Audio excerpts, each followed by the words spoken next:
আপনারা দেখছেন খবর 7 দিন, সবার খবর সবার আগে। বজবজের রাতের অন্ধকারে দুই মদ্যপ যুবকের তাণ্ডব। টাকা চেয়ে না পাওয়ায় মদের বোতল ভেঙে এলোপাথারি কোপ ওষুধের দোকানের কর্মচারীকে।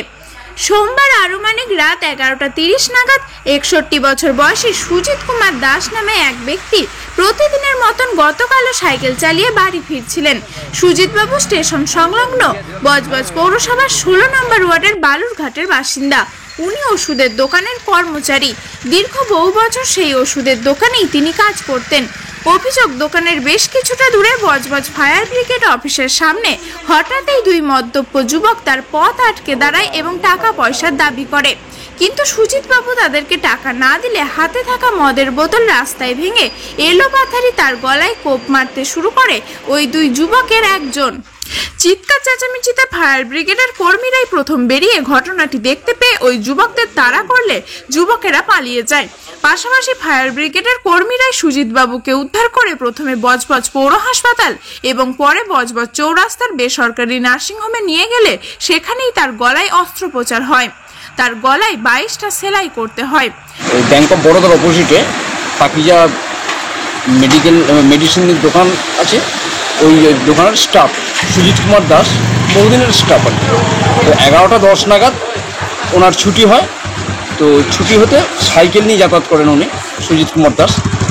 তো সাইকেল নিয়ে যাওয়ার সময় ফায়ার ব্রিগেডের ওখানে দুজন মদ্যপ অবস্থায় হঠাৎ আমার দাদাকে দাঁড় করিয়ে তারপরে বলছে যে টাকা পয়সা লাগবে, টাকা দিতে হবে, আমরা মদ খাবো, টাকা দিতে হবে, এরকম। তারপর উল্টো পাল্টা করেছে, হেনস্থা করেছে। বলে পিছন দিক থেকে, আমার দাদা যেটা বললো, পিছন দিক থেকে পুরো কলার ধরে আছে একজন, বলে টাকা দিবি না। কজন ছিল?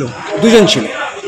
তারপরে বলে আমি কোথায় টাকা পাবো, আমি তো দোকান থেকে বেরিয়ে আমি বাড়িতে যাচ্ছি, এরকম সময় রোজ যাই, বাড়ি ফিরছি। তো বলে টাকা পয়সা আমার কাছে নেই। বলে টাকা দিবি না মানে মুখ খিস্তি করে আর মদের বোতল রাস্তায় ভেঙেই গলায় ঢুকিয়ে দিয়েছে। আহত অবস্থায় বাঁচাও করছে পুরো ফায়ার ব্রিগেডের ওইখানটায়।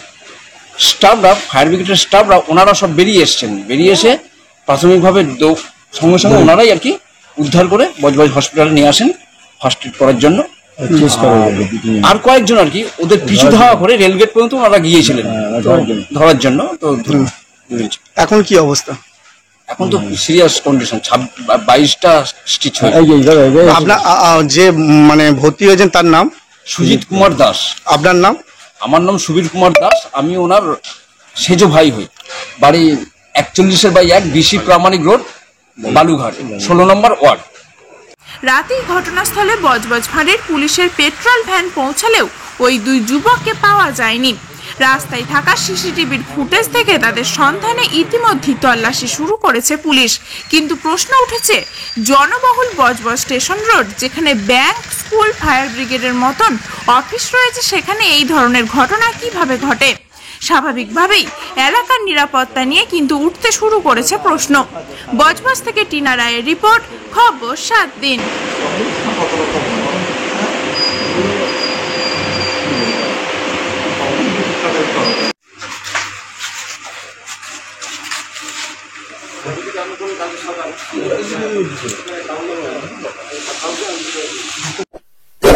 এমনই তাজা ও গুরুত্বপূর্ণ খবর পেতে খবর 7 দিন চ্যানেলটি সাবস্ক্রাইব করুন এবং নোটিফিকেশন পেতে বেল আইকনটি টিপুন।